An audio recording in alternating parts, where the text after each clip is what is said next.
Hello friends, कैसे हैं आप सभी लोग। उम्मीद करता हूं अच्छे होंगे। पिछले वीडियो में हम लोग हिस्ट्री में पढ़ रहे थे मगध साम्राज्य के बारे में। मगध के बारे में हम लोगों ने लगभग सभी चीज़ों को पढ़ लिया था। कुछ चीज़ें छूट गई थी, वीडियो कट गया था, इसके कारण कुछ चीज़ें छूट गई थी।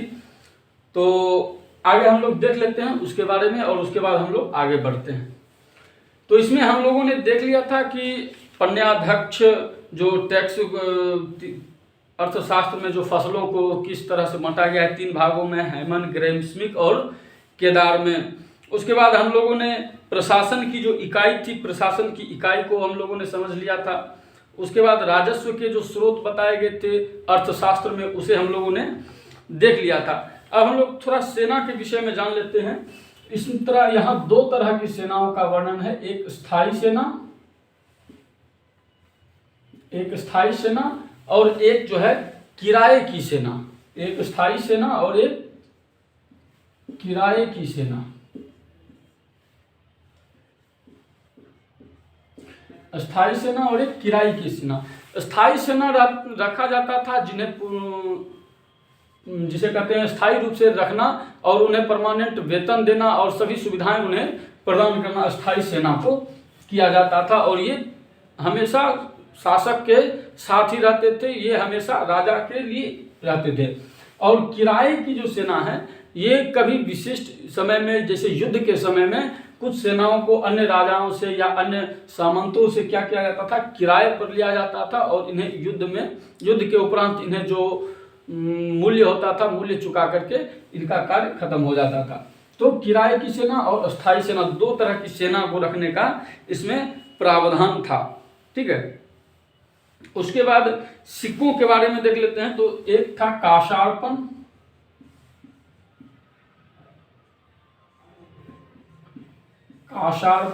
और एक था पन। ये दोनों जो है ये चांदी के सिक्के हुए करते थे। काशार्पण और पन जो है चांदी के सिक्के को कहा जाता था। चांदी के सिक्के होते थे 2 तरह के, काशार्पण और पन। सोने के सिक्के होते थे स्वर्ण, जिन्हें स्वर्ण एवं निष्क कहा जाता था। ये दोनों तरह के जो सिक्के हैं ये सोने के सिक्के हुआ करते थे। ये सोना के सिक्के होते थे। उसके बाद तांबे के भी सिक्के होते थे, जिसे मासक कहा जाता था। मासक ये होते थे तांबे के सिक्के, ये तांबे के बने होते थे। और एक होता था काकनी, जो कि तांबे के ही छोटे छोटे सिक्के होते थे, काकनी। ये भी तांबे के ही होते थे लेकिन छोटे छोटे सिक्के होते थे। ठीक है। तो ये 3 तरह के सोने के, चांदी के, तांबा के सिक्के मौर्य शासन काल में पाए जाते थे। ठीक है। उसके बाद इसमें अर्थशास्त्र में चाणक्य ने राजा के लिए 7 अंग बताए हैं। राजा के 7 अंग, राजा के 7 अंग बताए हैं। कौन कौन से हैं? तो सबसे पहले तो सबसे पहले राजा होगा। ठीक है। उसके बाद उसके साथ अमात्य होने चाहिए, अमात्य होने चाहिए। उसके बाद उसके पास क्षेत्र होना चाहिए, क्षेत्र के साथ पड़ोसी मित्र होने चाहिए, पड़ोसी मित्र। उसके बाद कोष होना चाहिए राजा के पास। उसके बाद न्याय की व्यवस्था होनी चाहिए, न्याय की व्यवस्था होनी चाहिए। और उसके बाद किलेबंदी होनी चाहिए।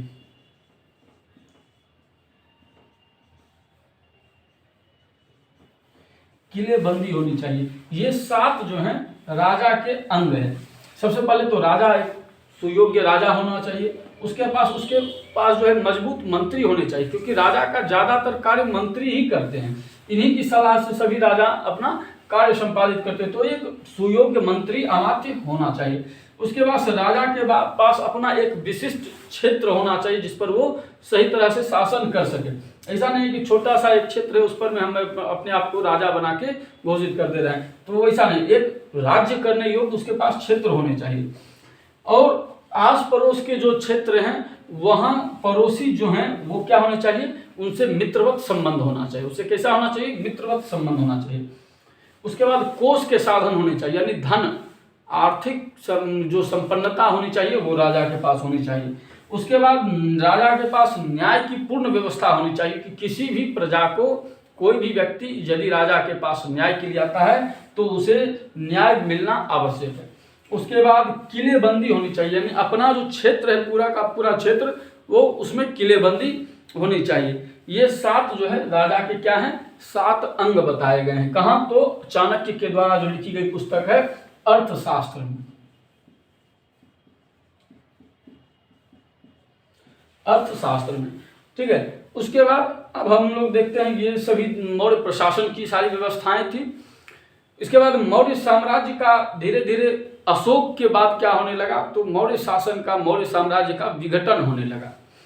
अशोक की मृत्यु के बाद उसके पास कोई सुयोग्य, अशोक के बाद उसका पौत्र यानी उसका पोता दशरथ बना था शासक, दशरथ बना था।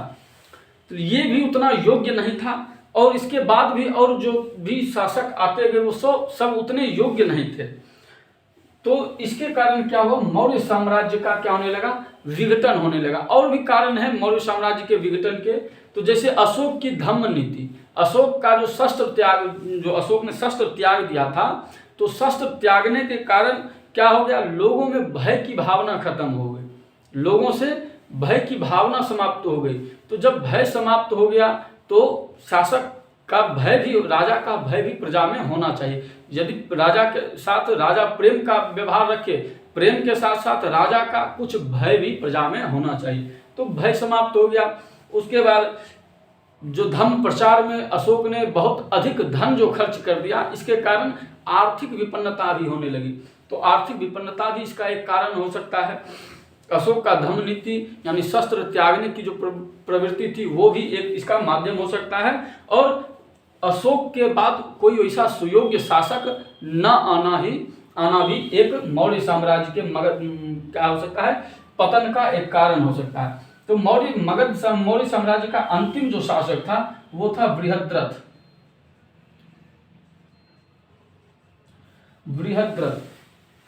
मौर्य वंश का अंतिम शासक कौन था, तो बृहद्रथ। इसकी हत्या इसी के सेनापति पुष्यमित्र शुंग ने कर दी, इसी के सेनापति पुष्यमित्र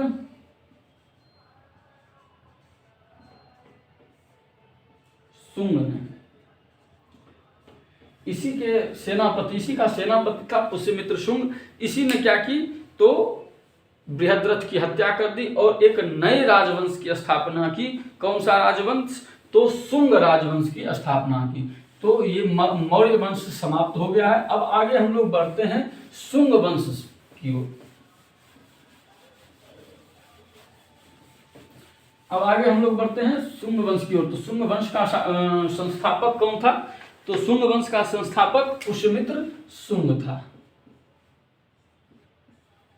शुंग वंश,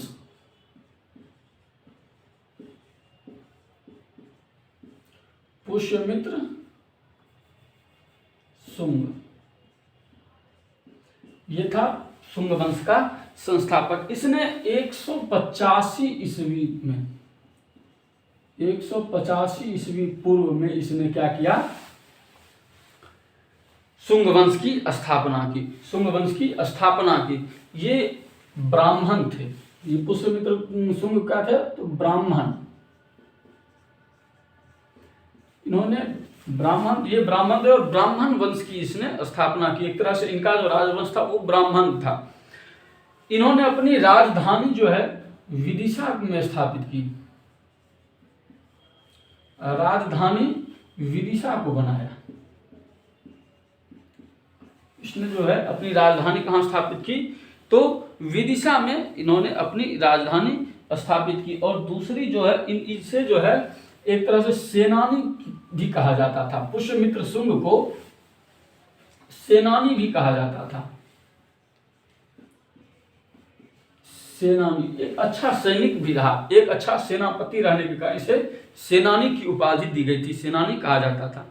ठीक है, राजधानी इसने कहाँ स्थापित की? तो इसने अपनी राजधानी विदिशा में स्थापित की। और इसने अपने शासन काल में 2 अश्वमेध यज्ञ 2 अश्वमेध यज्ञ 2 अश्वमेध यज्ञ का क्या करवाया? इसने अपने शासन काल में आयोजन करवाया। 2 बार अश्वमेध यज्ञ का आयोजन करवाया। और इसके लिए जो अश्वमेध करवाया था, तो वो करवाया था किसने? तो पतंजलि ने अश्वमेध यज्ञ करवाया था। पतंजलि ने इस दोनों अश्वमेध यज्ञ को क्या करवाया था? तो संपन्न करवाया था। और इन्होंने ही, पतंजलि ने अष्टाध्यायी पर में एक महाभाष्य भी लिखा है। यदि पूछे कि महाभाष्य के रचयिता कौन है, तो पतंजलि। इन्होंने क्या लिखा है? महाभाष्य नामक एक ग्रंथ लिखा है, जो कि अष्टाध्यायी पर में जो एक व्याकरण की सबसे प्रमुख पुस्तक, सबसे प्राचीन पुस्तक है, पाणिनि के द्वारा लिखा गया अष्टाध्यायी है, उस पर में इन्होंने क्या लिखा है? तो महाभाष्य लिखा है। और 2 अश्वमेध यज्ञ संपन्न करवाया इन्होंने किसके लिए? तो पुष्यमित्र शुंग के लिए इन्होंने 2 अश्वमेध यज्ञ संपन्न करवाया था। उसके बाद इनके समय में ही एक इंडो यूनानी शासक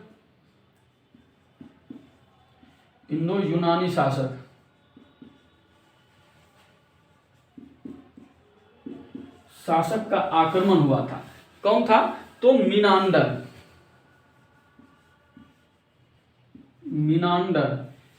का आक्रमण हुआ था। तो इन्होंने, पुष्यमित्र शुंग ने ही मीनांडर को क्या किया था? पराजित करवाया। और इन्होंने भरहुत स्तूप का निर्माण करवाया था।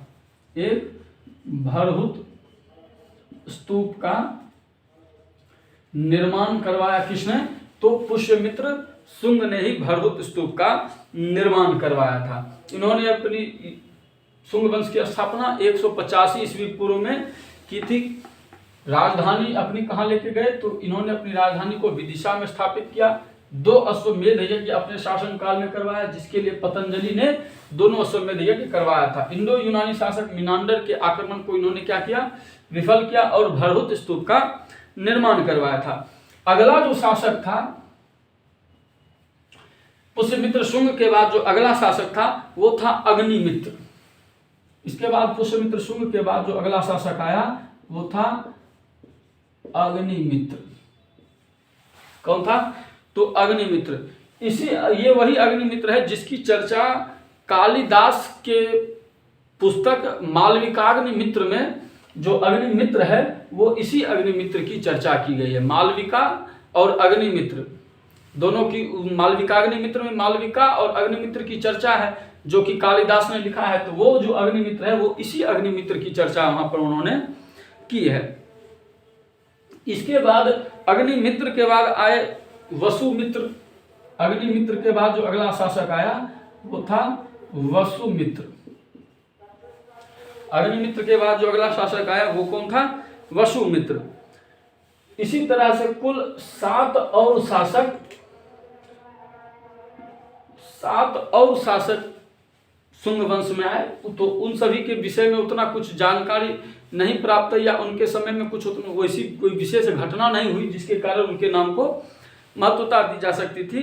तो लेकिन 7 और शासक थे। तो 7, ये याद रखना है कि टोटल कितने शासक शुंग वंश में पुष्यमित्र शुंग के बाद हुए। तो टोटल 9 शासक पुष्यमित्र शुंग के बाद इस शुंग वंश में हुए। तो इतना याद रखना है, ठीक है।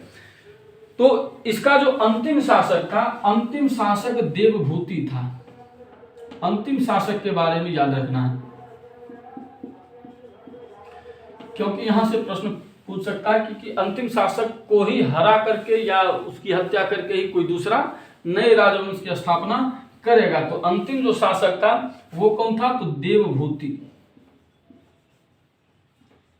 देवभूति इस वंश का अंतिम शासक था और इसकी हत्या वसुदेव ने कर दी थी। इसकी हत्या किसने की थी? तो वसुदेव ने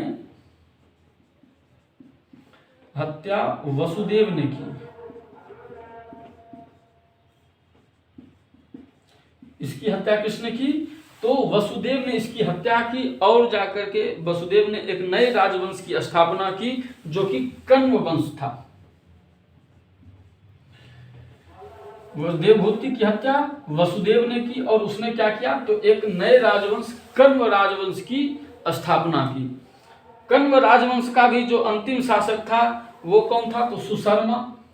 इस वंश का अंतिम शासक सुशर्मा था, जिसकी हत्या, सुशर्मा की जो हत्या है वो कर दिया था सिमुक ने। इसकी हत्या सिमुक ने की और नए राजवंश की स्थापना की। कौन सा, तो सातवाहन। देवभूति की हत्या वसुदेव ने की और उसने कण्व वंश की स्थापना की। इस वंश का अंतिम शासक सुशर्मा था, जिसकी हत्या सिमुक ने की और सिमुक ने सातवाहन राजवंश की स्थापना की। तो आगे अब हम लोग पढ़ेंगे सातवाहन राजवंश के बारे में, ठीक है। तो सातवाहन में जाने से पहले कुछ और विशेष शुंग वंश के बारे में एक दो बातें हैं जिसे हम लोग देख लेते हैं। तो पुष्यमित्र शुंग का जो शासन काल रहा, यानी शुंग वंश का जो शासन काल रहा, इसे वैदिक पुनर्जागरण का शासन काल का, वैदिक पुनर्जागरण का काल कहा जाता है। क्योंकि इससे पहले क्या था, अशोक के समय में बौद्ध धर्म का अधिक प्रचार प्रसार होने लगा, बौद्ध धर्म की विशेषता बढ़ गई थी। इससे पहले भी के जो शासक थे वो सभी बौद्ध धर्म को मानते थे, जैन धर्म के कोई शासक थे। तो क्या हो गया, बौद्ध अशोक के समय में बौद्ध धर्म का इतना प्रचार प्रसार हुआ कि ब्राह्मण धर्म क्या होने लगा, विलुप्त होने लगा, उसके क्या होने लगी, उस गौण होने लगा बौद्ध धर्म के सामने। तो जब शुंग वंश की स्थापना हुई, पुष्यमित्र शुंग ने शुंग वंश की स्थापना की, तो इन्होंने क्या किया, ब्राह्मण धर्म के उदय हेतु सबसे पहले 2 अश्वमेध यज्ञ करवाए। उसके बाद अन्य बहुत सारे कार्य किए, जिसके द्वारा क्या हुआ, तो ब्राह्मण धर्म का उदय होने लगा, ब्राह्मण धर्म पुनः विख्यात हो गया। इसीलिए इसे ब्राह्मण धर्म का वैदिक पुनर्जागरण का काल भी कहा जाता है। क्या कहा जाता है, तो वैदिक पुनर्जागरण का काल।